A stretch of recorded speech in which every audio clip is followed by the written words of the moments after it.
ফজরের আজান হয়ে গেল, আল্লাহর বান্দা আমরা সবাই ঘুমিয়ে থাকলাম।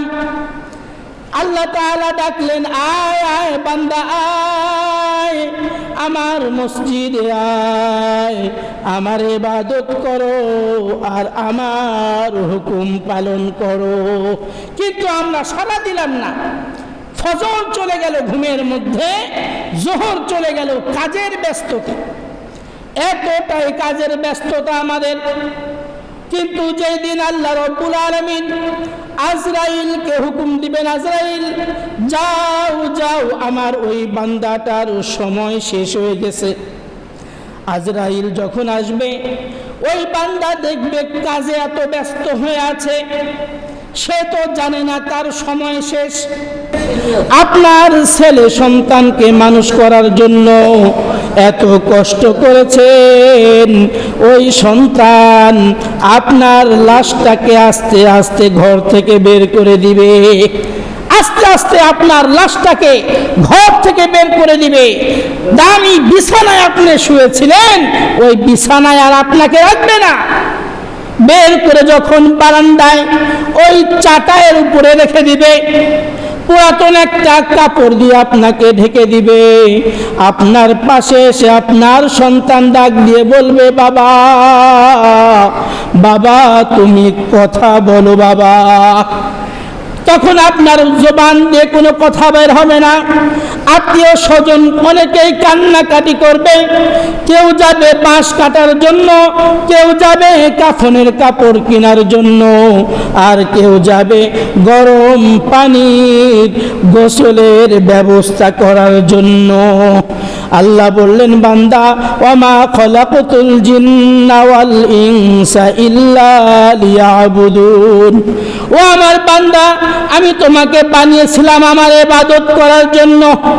তোমার জীবনের সমস্ত সময় তুমি শুধু তোমার পরিবারের পিছে দিয়ে দিলা। ফজরের আজান দিলাম, তোমাকে ডাকলাম, বান্দা তুমি আসলে না। জোহরের আজান দেওয়া হলো, জোহরেও তুমি আমার ডাকে সাড়া দিলা না। সেই দিন কি হবে? যেই দিন আপনার আত্মীয় স্বজন আপনাকে আর ওই ঘরের ভিতরে বেশিক্ষণ রাখবে না।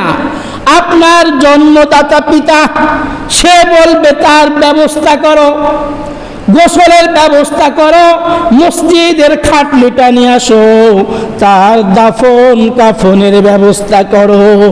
সেই দিনে লাশটা মনে করে যে আমার সাথে মনে হয় এই জানাজার নামাজে যত মানুষ আছে সবাই মনে হয় আমার সাথে যাবে, সবাই আমার সাথে কবরে থাকবে। কিন্তু জানাজা যখন হয়ে যায়, জানাজা হয়ে যাওয়ার পর লাশটি যখন আস্তে আস্তে কবরের দিকে নিয়ে যায়, সবাই সেই লাশের সাথে যেতে থাকে। আর ওই মৃত ব্যক্তি মনে করে আমার সাথে সবাই যাচ্ছে, সবাই আমার সাথী, সবাই আমার সাথে থাকবে। কিন্তু আস্তে আস্তে যখন কবরের পাশে নিয়ে গেল, তিনজন ব্যক্তি কবরে নামার পর আস্তে আস্তে যখন লাশটাকে কবরে নামাবে, ওই মৃত ব্যক্তি বলছে আমার সাথে আর কেউ রইল না, এই তিনজন হলো আমার সাথী। কোন তিনজন? যে তিনজন আপনাকে আস্তে আস্তে করে নামাবে। এবার যখন লাশটা রাখার পর একজন উঠে গেল, মৃত ব্যক্তি চিন্তা করে আমার সাথী হলো দুইজন। আবার যখন আস্তে আস্তে আর একজন উঠে আসলো, মৃত ব্যক্তি মনে করে আমার সাথী হলো এই একজন ব্যক্তি, একজন ব্যক্তি সেই আমার সাথে থাকবে। এবার যখন সর্বশেষ ওই ব্যক্তিটাও উঠে আসে, মৃত ব্যক্তি এক চিৎকার দিয়ে বলে, আল্লাহ আমি জানতাম না তুমি হলে আমার সাথী। আল্লাহ এই কবরের সাথী তুমি ছাড়া আর কেউ নাই।